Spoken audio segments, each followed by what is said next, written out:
إن الحمد لله نحمده ونستعينه ونستغفره ونعوذ بالله من شرور أنفسنا وسيئات أعمالنا من يهده الله فلا مضل له.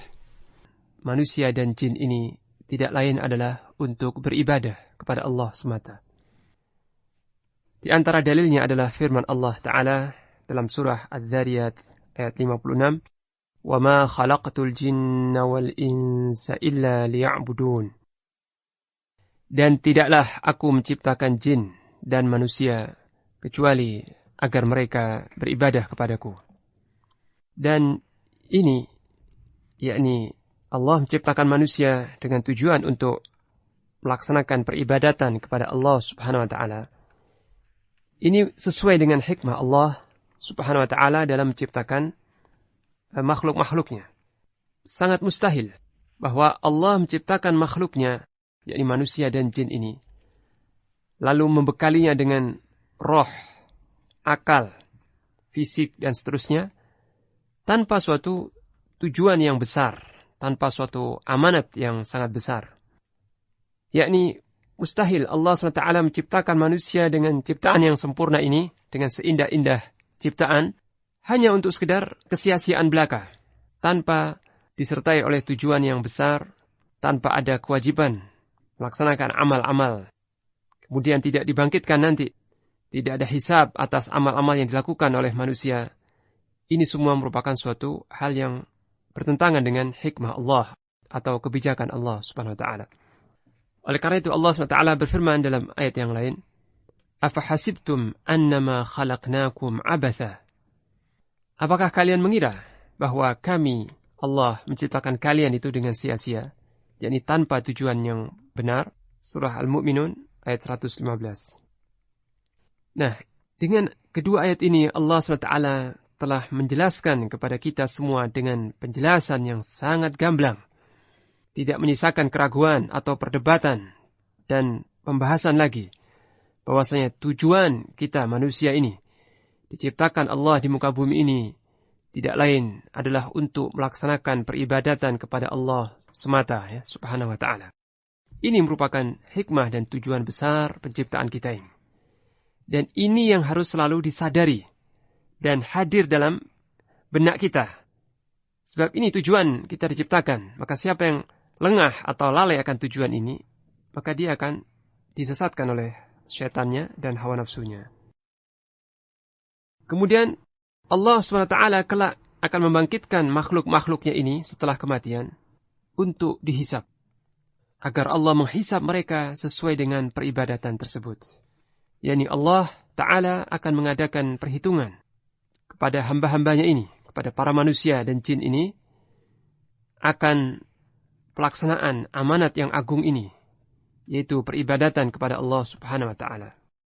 Dan ini pun sesuai dengan keadilan Allah Subhanahu wa Ta'ala. yakni semua manusia akan dihisab dan akan mendapat balasan atau jaza sesuai dengan amalnya tersebut. Allah SWT berfirman dalam surah Al-Jathiyah, surah yang ke-45, ayat 21 sampai 22. أم حسب الذين اجترحوا السيئات أن نجعلهم كالذين آمنوا وعملوا الصالحات سواء محياهم ومماتهم ساء ما يحكمون. أم حسب الذين اجترحوا السيئات. Apakah orang-orang yang berbuat kejahatan itu menyangka أن نجعلهم كالذين آمنوا وعملوا الصالحات, bahwa kami Allah akan menjadikan mereka itu sama seperti orang-orang yang beriman dan beramal saleh, sawa'an mahyahum wa mamatahum, yakni sama saja baik dalam kehidupan mereka maupun dalam kematian mereka, yakni ketika hidupnya dan ketika matinya akan kami perlakukan sama. Sa'a ma yahkumun, alangkah buruknya apa yang mereka tetapkan itu. Kemudian Allah Ta'ala melanjutkan, وَخَلَقَ اللَّهُ السَّمَاوَاتِ وَالْأَرْضَ بِالْحَقِّ وَلِتُجْزَى كُلُّ نَفْسٍ بِمَا كَسَبَتْ وَهُمْ لَا يُظْلَمُونَ.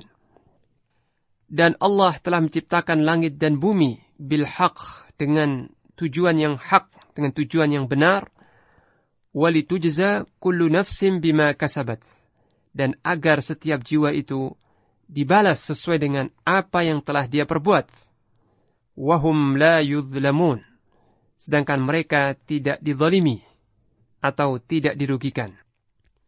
Nah, pada kedua ayat ini Allah Subhanahu wa taala menjelaskan hikmahnya yang sempurna, kebijakannya yang sangat sempurna, dan menolak sangkaan orang-orang kafir yang menyangka bahwa Allah tidak akan menghisab manusia nanti di hari akhirat, sehingga akan memperlakukan sama saja antara orang-orang yang beriman dan beramal saleh dengan orang-orang yang berbuat kejahatan di muka bumi ini. Akan diperlakukan sama saja oleh Allah, baik ketika hidupnya di dunia maupun di akhirat kelak. Nah, ini persangkaan yang sangat salah. Maka Allah menegaskan bahwa Allah telah menciptakan langit dan bumi dengan tujuan yang hak, tujuan yang benar, bukan tanpa tujuan. Nah, di antara tujuannya itu adalah walitujza kullu nafsin bima kasabat. Dan agar dibalas setiap jiwa berdasarkan apa yang telah diperbuat. Wahum la yudhlamun, sedangkan mereka tidak dizalimi. Yakni tidak akan dikurangi pahala amal saleh mereka dan tidak akan ditambah siksaan atau hukuman atas kejahatan mereka. Setiap dosa akan dibalas setimpal dan pahala amal saleh tidak akan dikurangi sedikit pun, bahkan dilipatkan oleh Allah SWT dengan karunia-Nya. Nah, inilah keadilan Allah SWT, yakni menegakkan hisab, mengadakan perhitungan di hari akhirat kelak, sehingga nanti akan terpisah, akan terbedakan dengan jelas antara orang-orang mukmin, orang-orang beriman yang beramal saleh ketika di dunia, dengan orang-orang yang kafir atau para pelaku kejahatan, pelaku kemaksiatan. Keadaan mereka akan sangat jauh berbeda kelak di akhirat. Siapa yang melaksanakan peribadatan kepada Allah, maka dia akan mendapat balasan berupa ridha Allah dan surganya.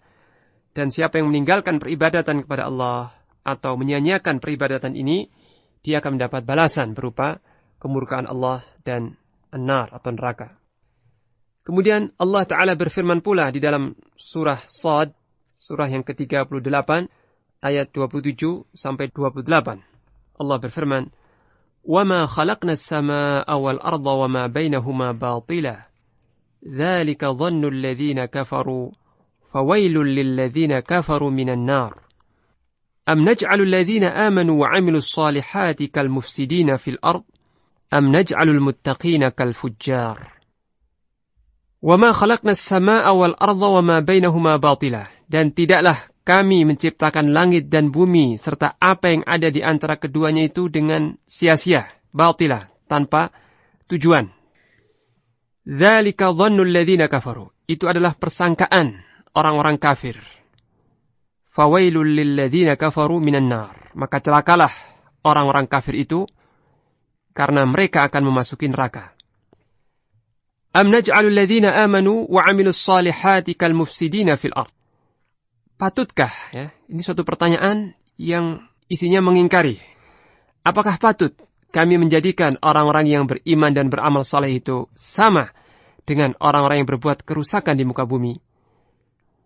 Nah, ayat ini juga menegaskan tentang hikmah atau kebijakan Allah Subhanahu wa taala, bahwa Allah tidak akan menyamakan orang-orang yang beriman dan beramal saleh dengan pelaku kerusakan.